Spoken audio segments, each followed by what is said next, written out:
Sherry, I lost my slide view. Is that me or just something you're working on? Yeah, I can't go live on YouTube with the slide up. I have to do it in the reverse order. Okay, So I just got us live on perfect. YouTube. So now I'm going to share you. Okay, thank you. There we go. Technology is great when it works, guys. And she works with one of the least technology-oriented people in me, but So what are you seeing now? I do see the slide. Thank you. Okay. So as I mentioned before, many of you joined, we had some technology issues today, and we're still kind of ironing some of those out. But tell me as we get ready to start here in just a couple minutes, what's one thing you love about your community? And as you answer that, tell us where you're joining us from today.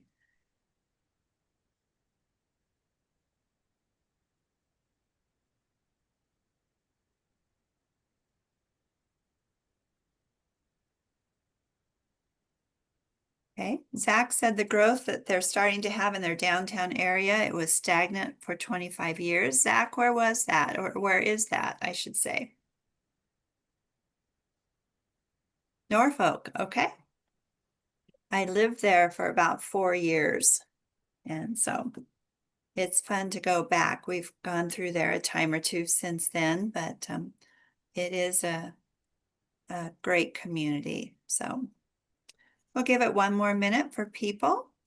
Um, Beverly says Bertrand is her home place, stronger youth involvement, and she represents the Bertrand Area Community Fund.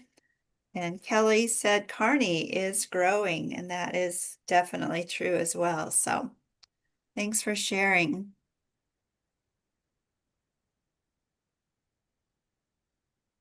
Stuart, are you with us? Or Scotty, do you know if Yes, I'm Stuart has here. joined? Okay, perfect. Thank you. I kind of lost touch with everybody who's joined. So, okay. Emma is from Ogallala, and she claims that Lake Mac, that's one of her loves. So we appreciate that as well. It's a wonderful area out there. So, okay, Sherry, is everything ready to go?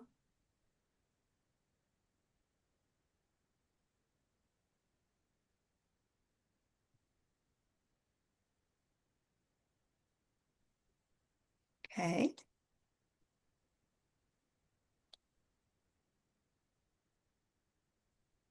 Sherry, are you with us?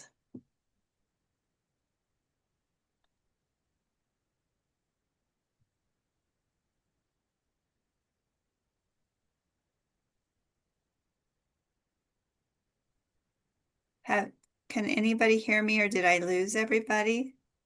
I I can hear can you. still hear you. I think she's Okay. talking to somebody. Okay. Thank you. I saw her stand up, but I Okay, Lori, didn't I'm back. see. Okay. Okay. I didn't want to start unless you were available No, to get it's going okay. with You me. know, when you have your IT guy here, you don't get a bathroom break. And I wasn't going to be able to sit here for an hour if I didn't get a bathroom break. Okay. Those are the things we share with friends. So Yes, so there you yes, go. Sorry, it's been an IT day. We're all that's friends now. okay. We Okay. are. So, well, thank you and welcome to all of you for joining this new year, January 2026. Whoever thought that was going to be possible? David has put a response in the chat box already for you, Sherry, but Thanks, David. thanks.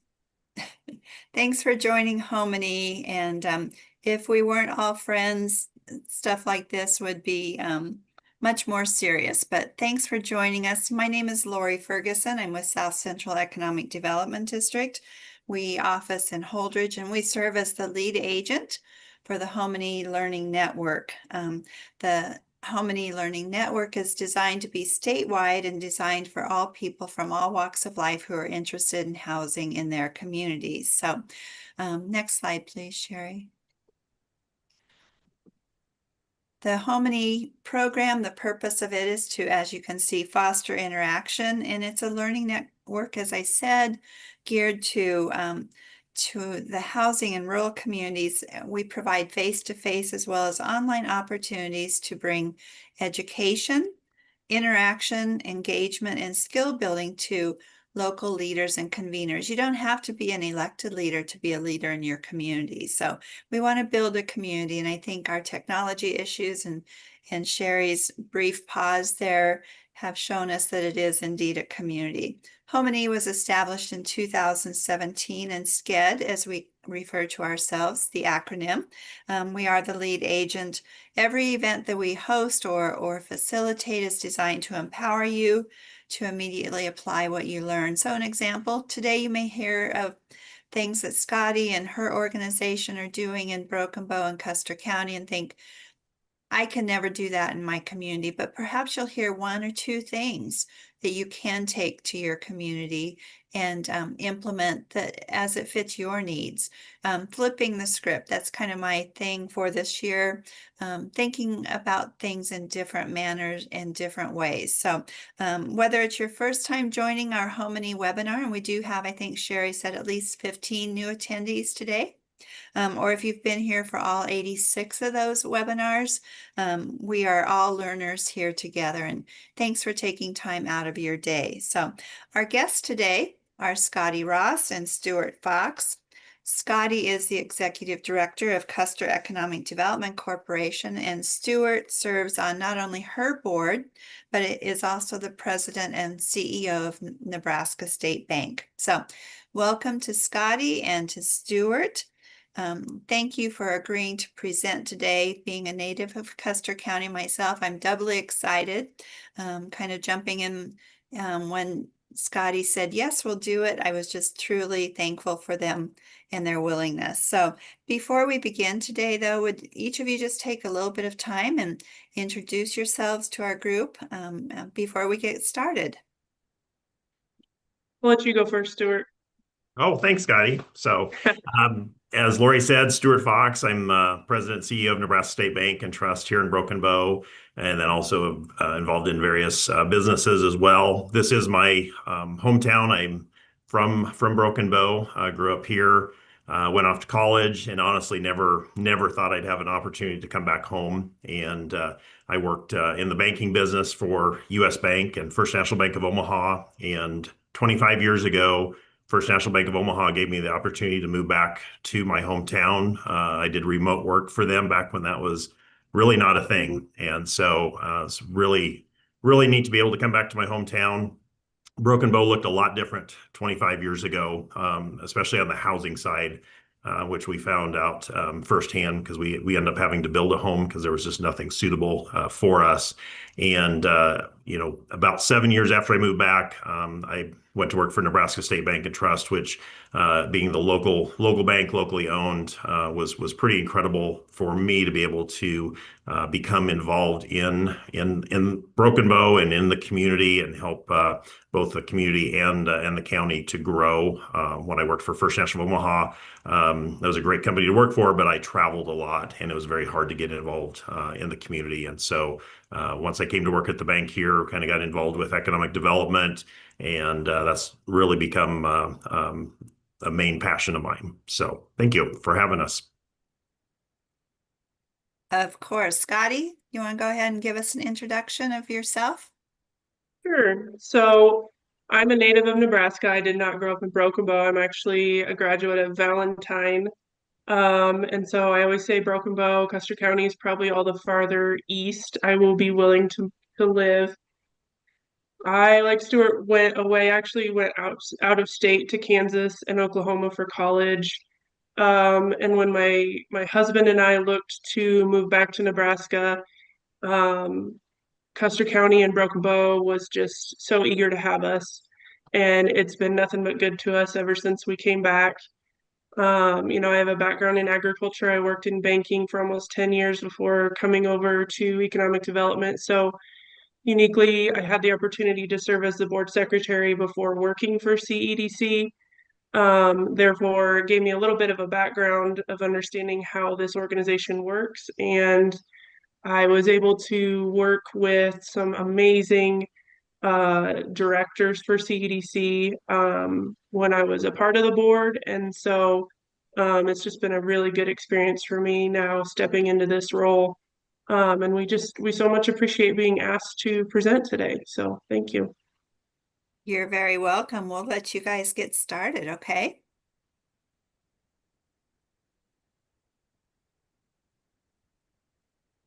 Okay, so just here on the opening slide, you know, we named this presentation Catalyzing because CEDC, as you will see, we don't necessarily always play developer on these projects, but we are constantly working to catalyze growth, whether that's in housing, childcare, or anything to do with businesses and our community in general. I will say just a few things about how our organization is structured. We are a nonprofit 501c3 organization that is 100% private membership funded. So we do not receive any LB 840 or taxpayer funds to run this organization. We lean heavily on our businesses and community, 100% on community volunteers. The good side of that is it helps us get things done very quickly. And we don't have to jump through a lot of red tape when we are trying to get things done. We have 32 A members, 41 B members, and 13 C members for a total of 85 businesses that are involved in our organization. So essentially, I have 32 bosses, and I couldn't ask for a better board of directors to work for. So that is a bit of a unique setup for an economic development in a community. We still do partner with, you know, our local city and village governments and our county as well. But it provides us with kind of a tool to get things done very quickly. Okay, next slide. So we're currently in the process of doing some strategic planning with Nebraska Public Power District. Fortunately, we were able to work with Rick Nelson one last time before he retires.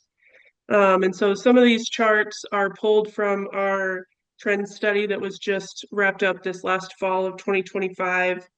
And we've got our survey finalized, and we'll deploy that to our board and other key members in the community in February.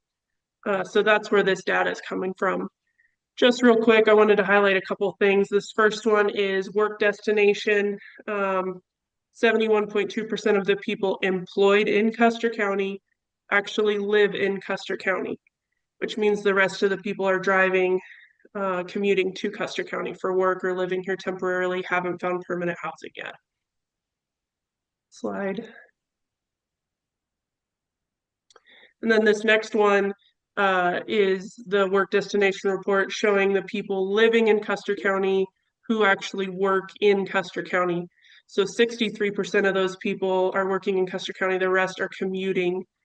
You know, I don't know that people are driving to Omaha for work. That some of that may be some remote work data that has skewed that a little bit, but that's another unique thing about the technology we have these days is you can work remotely for a very large company and live in small town Nebraska. So slide. And then this next one, the Custer County population trend.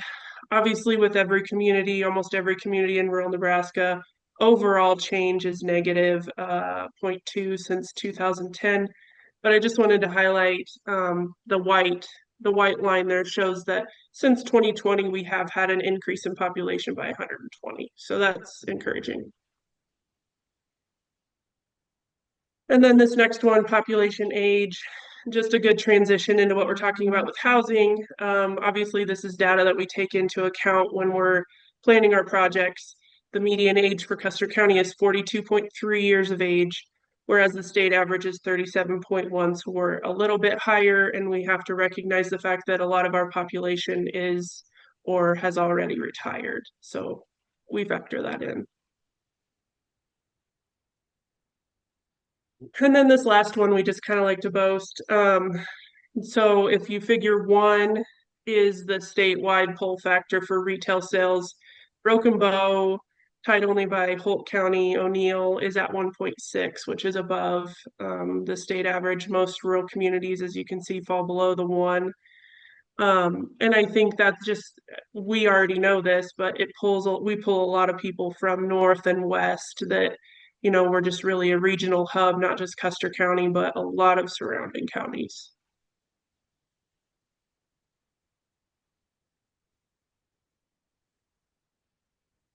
So with that, we'll dive into our first housing project that we'll discuss for today, and that is our Indian Meadows project. This project came about right about the time my husband and I moved to Custer County. And Stuart knows a little bit more of the backstory on this. I'll fill in a few other details. But Stuart, if you want to just kind of give us the backstory behind this housing development. Sure. Yeah, this was probably one of the first major developments that we did. And I know Jim Scott from Bruning Bank is on here too, and he can correct me if I misspeak on anything. So, but this one came about. We actually had a local resident that kind of felt a calling to promote housing, affordable housing in Broken Bow, and so there was a lot of players involved, but they were the one that was the catalyst for this development. And we worked with the city to get the ground. The ground was on an old park that was no longer used, and so we were able to buy the ground that all the homes sit on, I think, for like $5,000. And so that was kind of the start of it. And then we brought in a developer. I believe Excel was the developer on this one. And I believe that we used TIF financing for this, and I think it was is it called the home funds? I believe the dock tax. I think there were some funds that came from there as well. The biggest snag we ran into this was when we first got the bids back from the developer.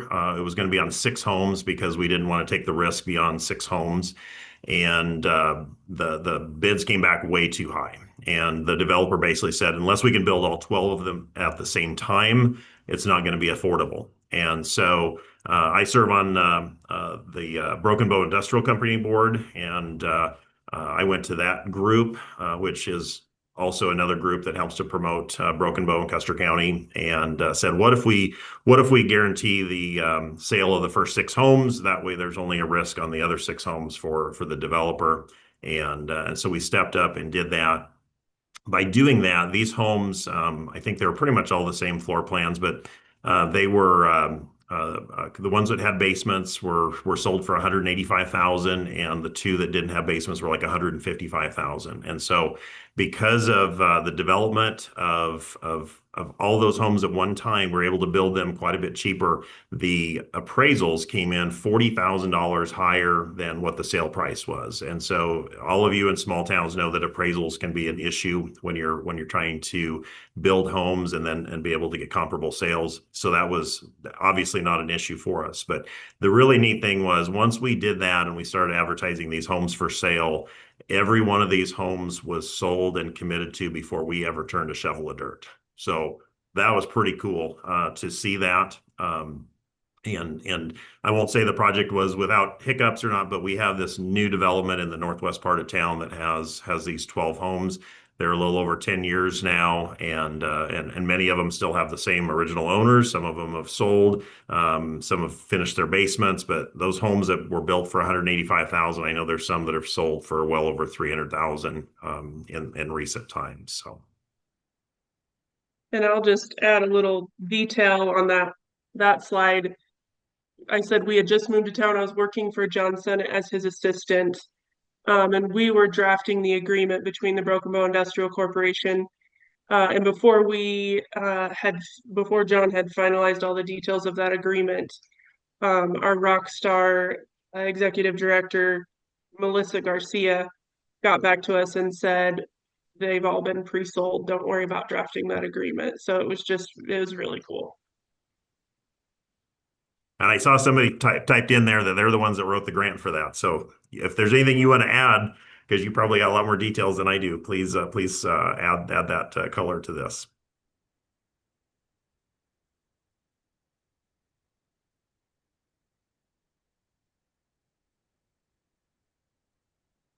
Okay, there we go. It was a great project. So I'll keep going a little bit here, Keely, and then I'll let you. But I think these first couple were prior to Keely coming on board, but Scotty coming on board. But this next one was Keely Court. This was a project. There was some city-owned ground, if I remember right, and the city went ahead and sold or auctioned off this ground. And one of our local developers, who's on the call today, I see Bill Butler, Custer County Construction. He was able to secure that ground and was able to put up these kind of condo style. They're all 2-story apartments in there. The first building has 7, and there's a little clubhouse building, and then another building that has 4 apartments. And the thing you'll note on the rest of these that we talk about, every single one of them was built by local contractors, which is really, really neat, and also maybe a little bit unique in a small town that we have enough local contractors to do this much construction. But anyways, this one, I think pretty much the land cost was very, very minimal because the city sold it, and I don't think there was anybody that was really interested in the ground other than Bill. And so he was able to acquire the land fairly inexpensively and then use TIF financing to get those built. And you'll find a common theme. The TIF financing is going to be the main common denominator on a lot of these projects. So we can go on to the next one. And then this was probably another one that we call these the NIFA homes. It's been quite a while. I don't remember all the details there, but we worked with NIFA on putting this together. Their contribution, actually, I'm not sure that they actually contributed anything at the end of the day, but we give them credit for these homes because without their assistance, the project would not have happened. And as I recall, there's quite a few housing sites that were in Broken Bow that were owned by our housing authority. And way back in the day when they built a lot of the housing for the housing authority, they would build a house on a lot, and then they'd leave an open lot, and then they'd build another house. And their idea was that they'd fill in those with market rate housing over time. Well, I think that was done back in the 60s or so. And so when they were never able to fill in those over time, we went to the housing authority and kind of went to them with this plan that we wanted to build some homes there. And so they sold several of those lots to us for very, very nominal amount, and they gifted some of the lots to us. I think there was about 10 or 12 lots. And so the project was 3 single-family homes. They're all 3-bedroom, 2-bath. And I mentioned Custer County Construction. They're the ones that actually were the contractor on this one as well. And they built those. We had a little bit of delay in getting them sold. What we found was because they were in that neighborhood with some of the low-income housing, I think that was a little bit of a drawback for some people. And so it took us a little bit of time to get them sold, but we did eventually get those sold. They all sold for $189,000.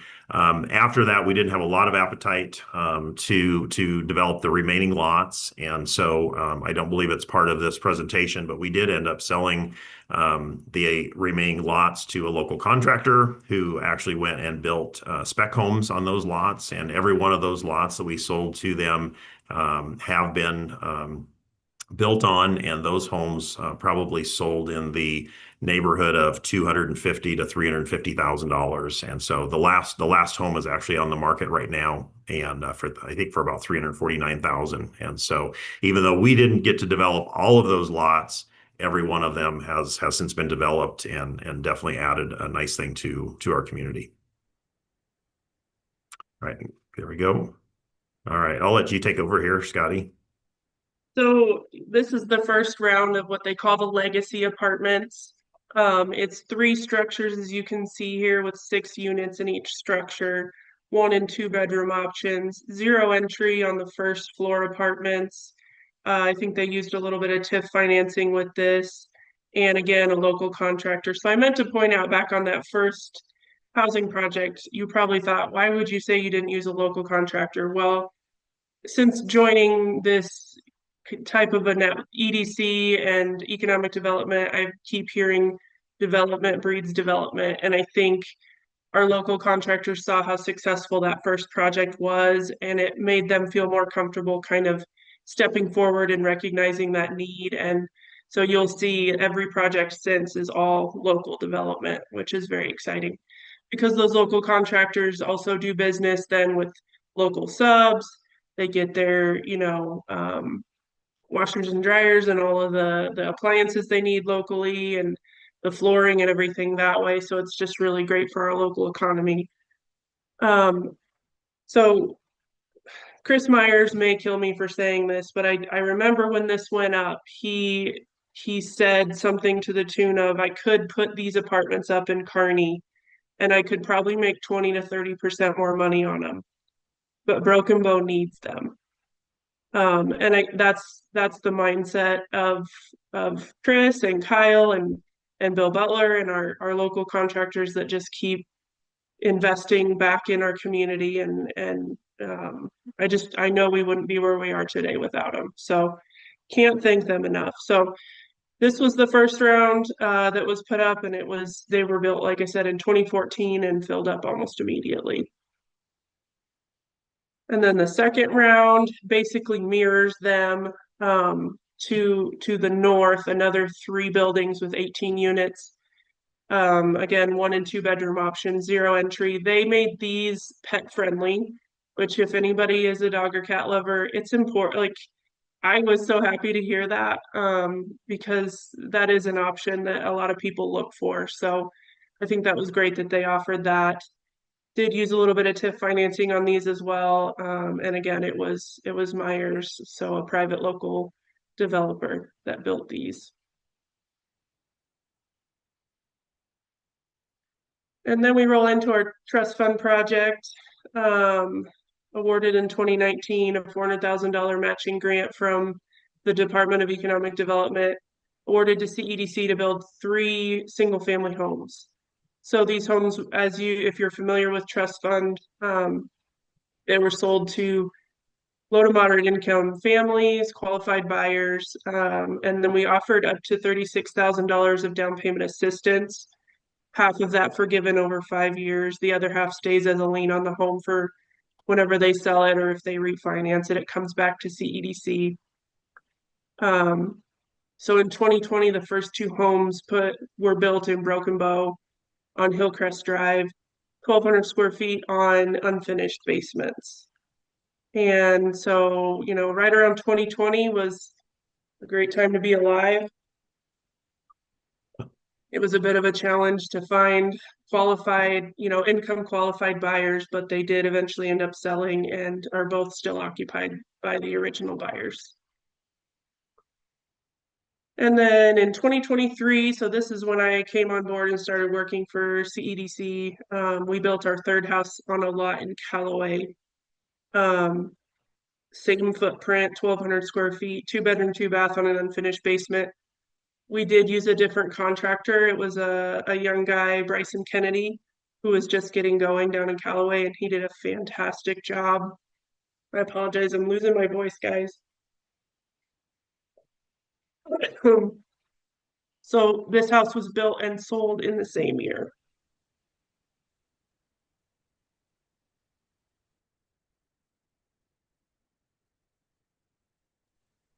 You may take Okay. over, Scotty. Yeah, if you want to talk about the 6-plex that they threw Yeah. out.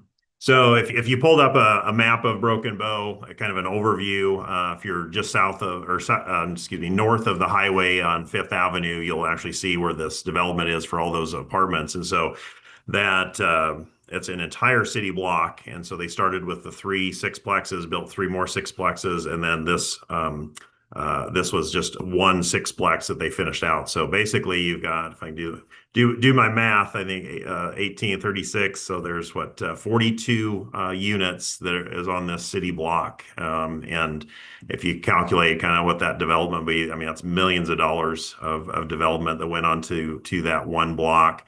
Every one of those homes or apartments is full.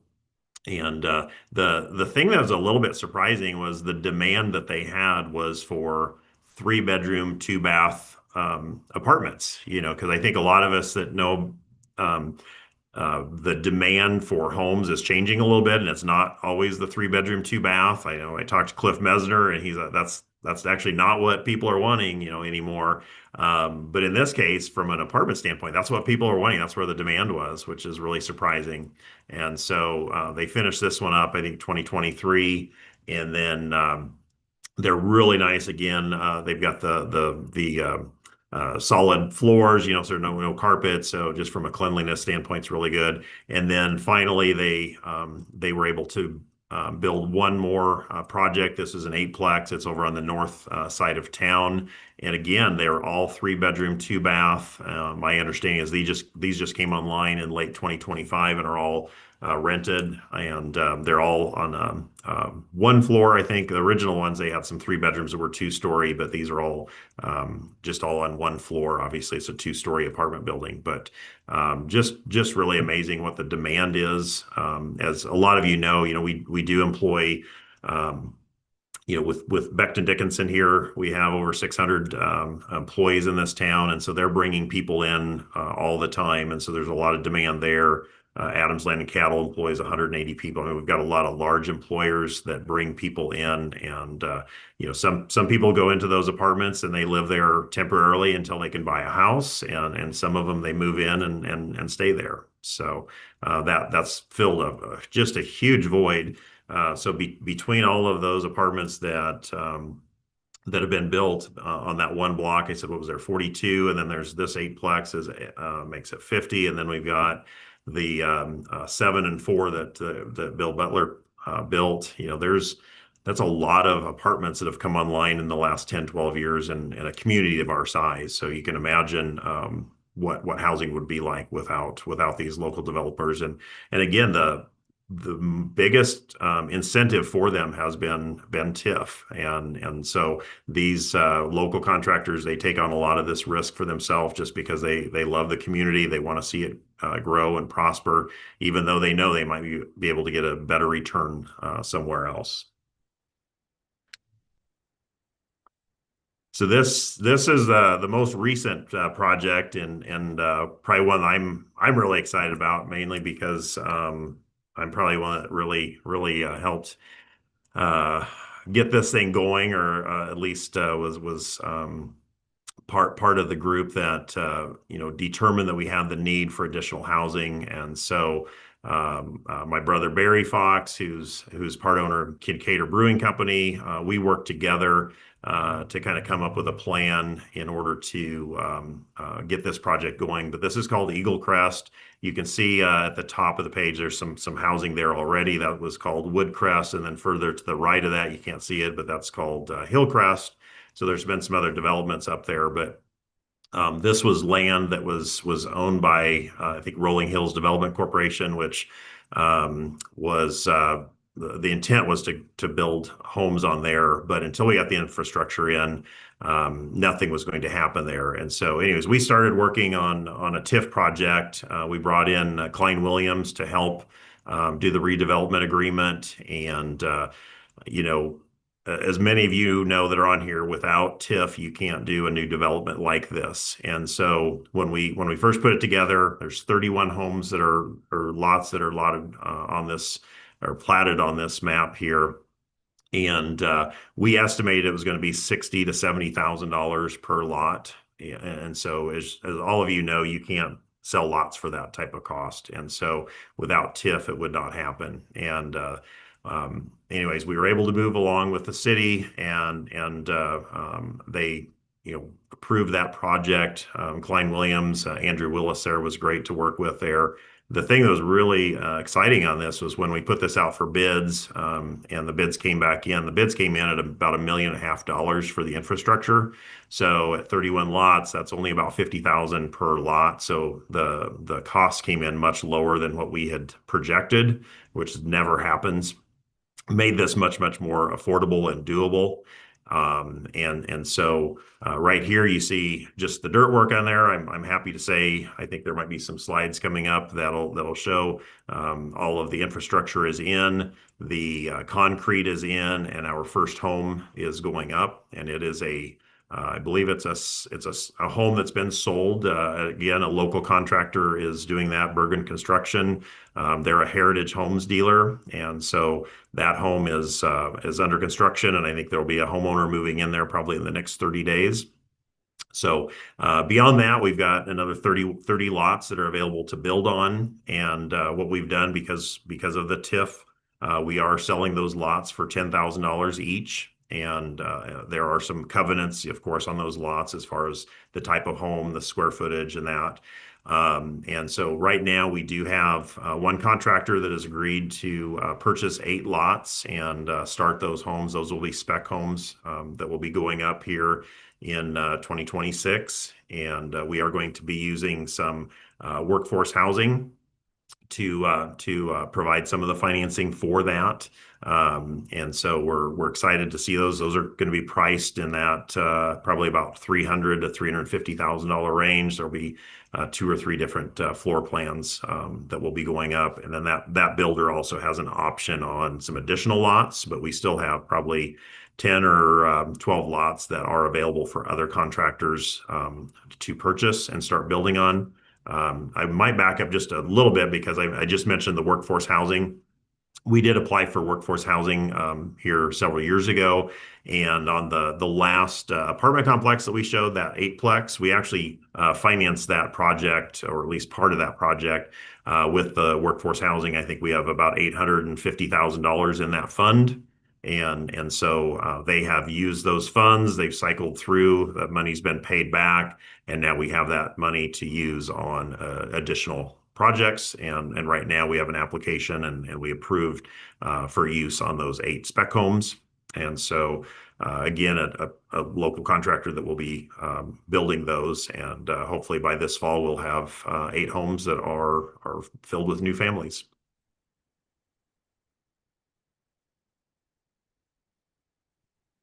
So here at the end, I just wanted to, focus on a couple other things that are kind of exciting for our little community.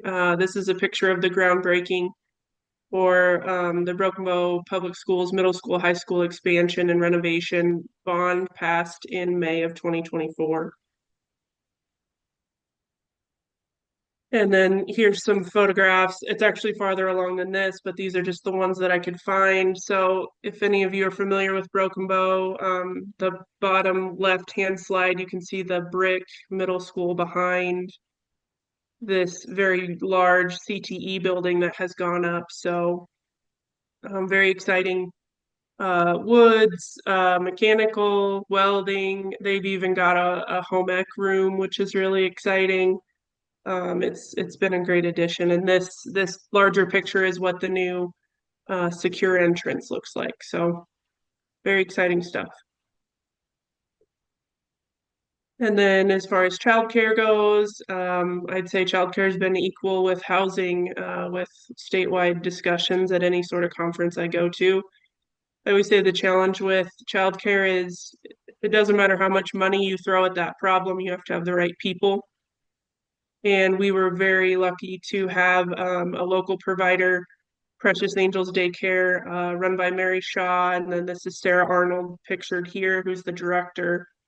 They were able to expand into an old church and double their capacity. And that also allowed them to start then a summer kids club enrichment program that was formerly run by the school. And the school handed that off and is now being run by Precious Angels.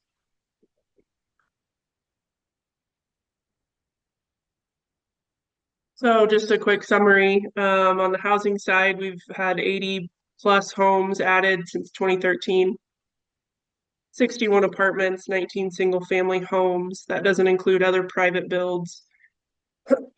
There's another subdivision that's starting over by the golf course that's got more homes going up to in private development. So really growing. And then 8 more homes slated for development in 2026 that we are involved in, and I'm sure there's more.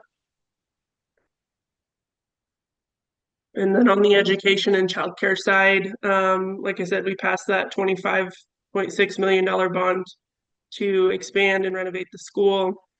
And then we helped facilitate that childcare expansion essentially with that capacity doubled, there's, we don't want to sit back on our heels and get comfortable and say we're good on childcare. Because as a lot of you can go from having 10 wonderful in-home providers to a week later, you have 4 of them who've decided to do something else.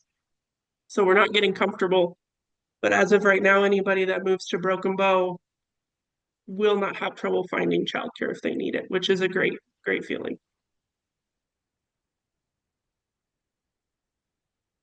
Lori, I did see Tish.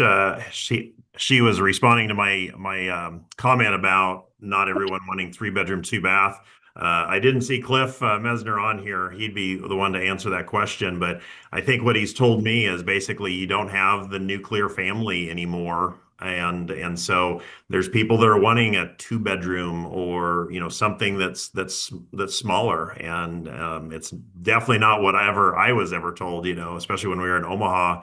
Everything was, if it wasn't 3-bedroom, 2-bath, I mean, or bigger, it'd be horrible to buy that because it wouldn't have any resale value. But if you want to, Cliff would be the guy that you reach out to, and he's got all the stats and he can tell you all about it. So Yeah, Well, you took the words out of my mouth, Stuart, because we do have a webinar on our website where he talked about the decline of the nuclear family and the 3-bedroom, 2-bath, and you've got the young professional or people who room together, and that 3-bedroom, 2-bath isn't what they're expecting, and so it has more to do with what the new trends are and the new stats, as you said, are showing, and that's the reason why Cliff is an advocate in some ways for that mixed use or the 2-bedroom, 2-bath style, the apartment complex, more density in addressing the needs. So Scotty, I spoke over you. What were you going to say? well, I was just going to say, and I think every community is a little bit different too in their dynamic. I was speaking with one of the local developers here in Broken Bow who said they're still seeing more demand for the 3-bedroom than the 2-bedroom. That's why they went with the 3-bedroom apartments the last time. Yeah, that really surprised me when you said that. We've got Scotty and Stuart's contact info there, and I know that they'd be happy to talk with any of you. And I have some questions for our presenters today, but I do want to open it up for all of you to ask your questions or offer comments. I'm just amazed at what Broken Bow has accomplished since that 2013, 2014 timeframe. That 10, 11, 12 years, and the growth that's happened there. Okay, and feel free to open your microphones too. Leanne, rather than me read, do you mind sharing what you're stating and asking with your microphone? Sure, and it wasn't really a question, it was more of a statement. So here at SCED, we do a lot of housing research and we piggyback off of, what Cliff Mesner has said. And we have found that when we dig into the demographics, is just to the point of no longer that nuclear family. The actually largest demographic group, I believe, in most of the towns we're finding is one wage earner, one adult with children, with dependents. That actually exceeds the traditional nuclear family percentage, especially when you add in just single adult or one wage earner. So what that means is they have only one wage coming in, and so their affordability metrics is a little different. And so they realize that they also, a lot of them in single adults, there's a lot of adults that never marry, which is not typical from the 1960s, 70s, 80s. So they do not want high maintenance. So they don't always want a big yard. They don't always need 2-car garage. Yeah, I think that the times are changing, as the saying goes. So, Judy, you're weighing in on that. Do you mind opening your microphone and sharing as well?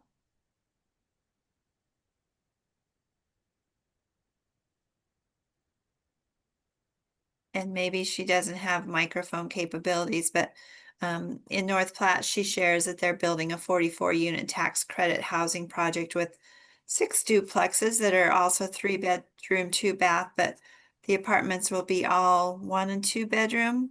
as that's what their research showed that they were missing in the area. So whether that be through a housing study or just listening or what, I'm not sure. But thank you, Judy, for sharing that. So Denise, let me see, you do have questions here. So in the 6 regions, 1 Nebraska area, in the Norfolk area, they're partnering with Spark to hold their first developer academy. We do have a past webinar featuring an Angela, I believe her name was, from the Developer Academy in Omaha. So what panelists do we recommend, or do you, Stuart and Scotty, recommend for developers based on your experience, and what do you see is the developers' biggest needs? Great questions, and happy to repeat those if you'd like.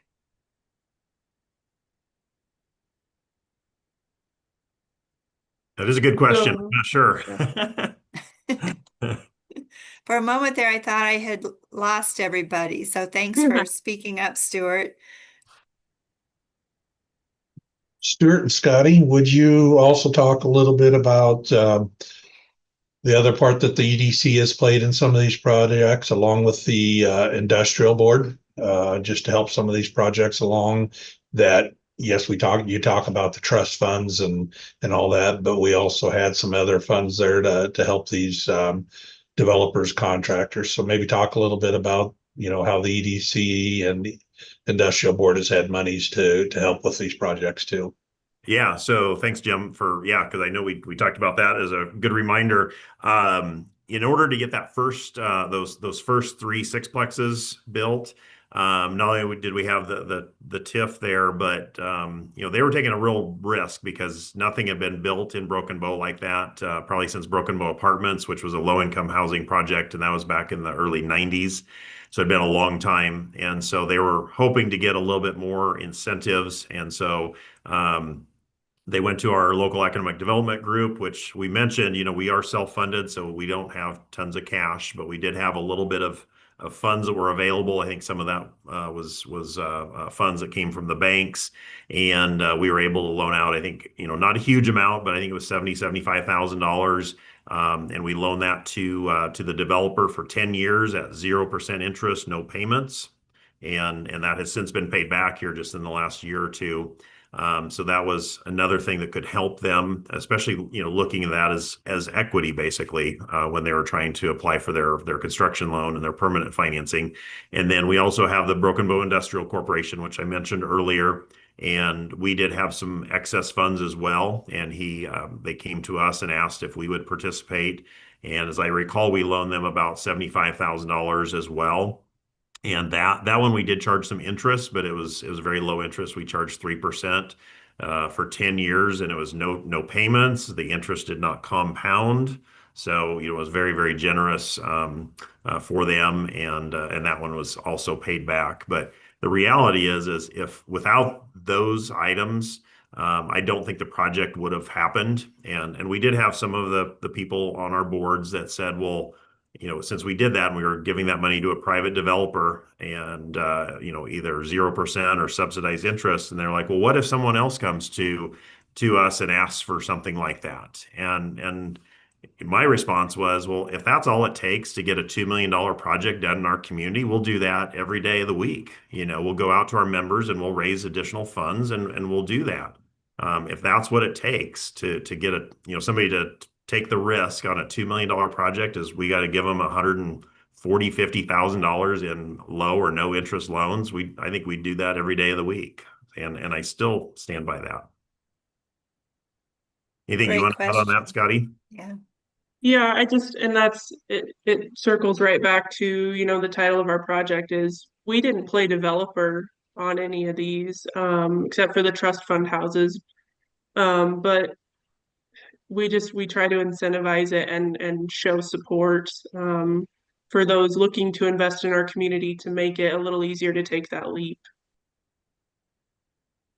Yeah, being the catalyst is so important. So Leanne added something additional about how there was just such a mismatch of 1 and 3 bedroom demand in Central City, but basically they only had 2 bedrooms available. So there was a real need for some development, and with Central City having a Nebraska Affordable Housing Trust Fund project now that's going to address and cut into that need for those different size apartments. So everybody's different, but it's just very interesting to hear what's going on in Broken Bow with your 3-bedroom, 2-bath. So, and your dynamics of employers too, maybe are playing a role into that. What other questions do people have for our speakers today? I would say if anybody has questions about TIF, Stuart's kind of our go-to, Stuart and Barry. The TIF structure I wanted to touch on just, I lost my voice earlier, but at Eagle Crest has been very complex because each lot, where we ended up is each lot is its own phase of TIF. Because obviously we weren't going to build 31 houses at one time. Usually with TIF, with a TIF bond, it's like, you know, you apply for the amount that you need and you do the project, and then at the end, you know, there's a bond. This is much more complicated than that, but Stuart and Barry have both been very helpful throughout this process. Stuart will be humble and say he knows just enough to be dangerous, but he really does know a lot about TIF if anybody has questions. Okay. So explain if somebody isn't isn't familiar with TIF, because you've got a school bond passed, and that's rare these days. You've got a school that's expanding. Sometimes the schools aren't totally on board with the use of TIF in the community because of the delayed tax that comes to them. They take children, but they don't get any added tax dollars initially. How did you sell all of that in Broken Bow? Honestly, we've never had any objections on the TIF side from anybody in the community. I know there's some communities that they have people that are very strongly against it. But I remember, I'm trying to remember the senator before Mike Jacobson in North Platte. Was that Groney? I think it was over there. He was very anti-TIF, but he was one that said the TIF that he could get behind was for housing. That was, that was the one that he could actually get behind. And so it was never really a hard sell. But I'll be real honest, the people, there's several people that are on this call today, including myself, that were very helpful in trying to promote the school to get the school bond passed, and so we work together. And so there's a great relationship there between our economic development with the school. And I think they understand that if we didn't build this project, that wouldn't happen. And so you're not taking taxes away from them because they're taxes that would have never happened without that. I think the housing projects, they definitely meet the if but for clause for TIF. And there's a lot of projects that I've been involved with on the commercial side that, you could probably question, whether that project would have went forward or not. But I think it's very safe to say that the housing projects would not move forward without the TIF. And so we never had, to my knowledge, a single objection to any of our TIF projects that involved housing in Broken Bow. Wonderful. So, and what size is Broken Bow for those who may not be familiar with it? So Broken Bow is around 3,500 based on the census. I think the last census, the 2020, they actually showed that we decreased a little bit in population, a tiny bit. And I was kind of scratching my head because you just saw the number of houses that we built and everything. And we've added a tremendous amount of inventory. Everything's full. And so the only way we could have dropped is that, obviously the average household size dropped a fair amount. And so, I feel, based on the county numbers that we shared, it does look like we've kind of stopped the slide. And so I'm very, very hopeful that we're going to start to see some growth, not only in Broken Bow, but countywide. And that'll be the first time in a long time, as many of the rural counties have experienced. Okay. So any last questions for Scotty and Stuart? Sorry. Yep, Paul? Yeah, this is Paul Steck with Off Broadway Apartments. We were the first TIF project in Broken Bow many, many years ago. And I reaffirm what Stuart says is, without TIF, there would now be any off-Broadway apartment. And we've been on the tax rolls for 20 years now. So I think people just have to have the vision for the future with TIF. But I would just like to iterate that off Broadway, we do have apartments for seniors available today. And sometimes I think people forget about that and what we're serving in the Custer County community. We're not only assisted, but we do have independence apartments. And there is actually different pricing for independent living, which I feel is very affordable. So I just wanted to put the plug in for off-Broadway apartments. And I feel people, our seniors that do move into off-Broadway, usually have a house that be a great starter house for someone just starting out too. So as always, I have to promote off-Broadway and the big asset we are. And we do have 8 lots open west of off-Broadway looking for develop for seniors. So I guess I would like to entertain down the future, maybe the economic development group looks at that also. Thank you. Thank Thanks, Paul. you, Paul. And I'll just kind of add to that briefly. When my mother-in-law moved to off-Broadway, that opened up her 3-bedroom, 2-bath in Ansley. And it just so happened at the time a gal from Holdridge, where we office, was hired by Ansley Public Schools. She was looking for a house, couldn't find anything. And one connection led to another. And I think she's maybe in her 4th or 5th year of teaching now in Ansley, has started her family there. But we always talk about if young teachers can't find suitable housing, chances are they will not stay in the school system longer than 2 to 3 years because they find housing somewhere else, they're commuting, and then eventually they relocate their professional career into the community where they're living. So just kind of neat how that all fell together for everybody involved. And so yeah, wonderful. So any last questions for our speakers before we start to conclude? I might just add on the very first project that Stuart and Scotty talked about, the Indian Meadows. What's neat about TIF and housing is the TIF loan on that one. I don't know if this will happen on every housing project, but the housing project that was done there in the Indian Meadows, the TIF was paid back in 7 years. You know, typically a TIF is 15 years, but due to increased valuations, because properties were selling in that area and rolling, that the TIF loan was paid off in 7 years. And so those properties then were producing taxable revenue for the city then after 7 years instead of the normal 15 years. So there was 12 homes right there after 7 years that, like Stuart said, if they weren't built, it'd still be a park and there'd be no tax revenue. And in 8 years, the city's got their tax revenue and got their money back easily. Yeah. For sure. Was that Tomahawk Park or a different park? That was Indian Hills Park. Indian Hills Park. Yeah, Okay. off of 17th Avenue on the north side of town.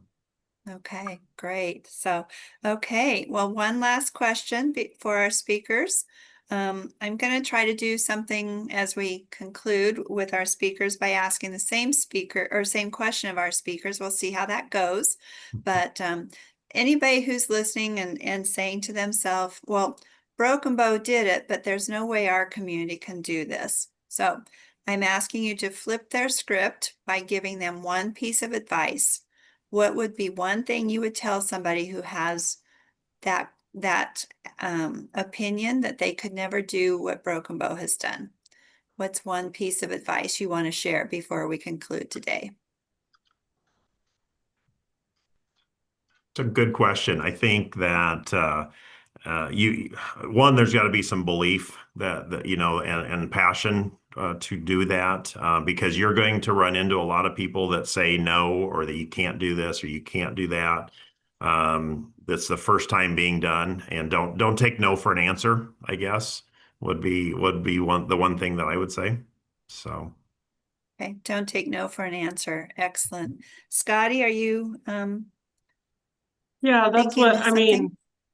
I thought of Ansley when you asked that question. Was when they were denied their, I don't know if it was a trust fund application, some sort of an application they had made for a housing grant. And it was denied, and it was like, well, nobody tells us no, we're going to do it anyway. And that's kind of the mentality we have all across Custer County, not just Broken Bow. And I think of the Callaway house as a good example too, is we had to amend our grant to build that house down in Callaway, and that was a question asked. And that house sold faster than any of them. So don't shy away just because your community's a little bit smaller or because there hasn't been a house built recently. You just kind of have to take that leap, and sometimes, like John Sennett says, it's hard for somebody to run up a hill just to run up a hill, but if there's somebody beside you saying you can do it, we believe in you, we'll help you along the way. It takes a community. You can't expect one person to step out and do it on their own. You have to come together as a community and really believe in yourselves. Great. I love that, Scotty. Thank you. So, well, thank you, Scotty and Stuart, for being our presenters today. It's been informative, inspirational, and we hope that you'll continue to participate in HomeNE. I think I first met you maybe in Central City Yeah. a few years ago. So Yeah. so just to remind everybody, we do record all of our webinars and they are available on our HomeNE.us website, and today's webinar will be no exception. That will be up in a few days. You can search there by any number of things. So if you heard TIF, if you heard Broken Bow, just enter something into the chat box and you may get at least today's webinar in addition to others. We use hashtags for people to be able to search. So next month we'll be convening together on Thursday, February 19th at 2 o'clock as well. So Scotty and Stuart, once again, thank you. I can't appreciate you enough for your participation today and your sharing of your story. When one wins, we all win. So, Thank you. Yes. Thank you Okay, so much any for having us last- on. And we appreciate Sked. Like you said, I met you at the HomeNE conference in Central City, and I've kind of leaned on you guys ever since. And I just appreciate you all so much. Well, thank you for that kind word. So, okay, any last thoughts from anybody?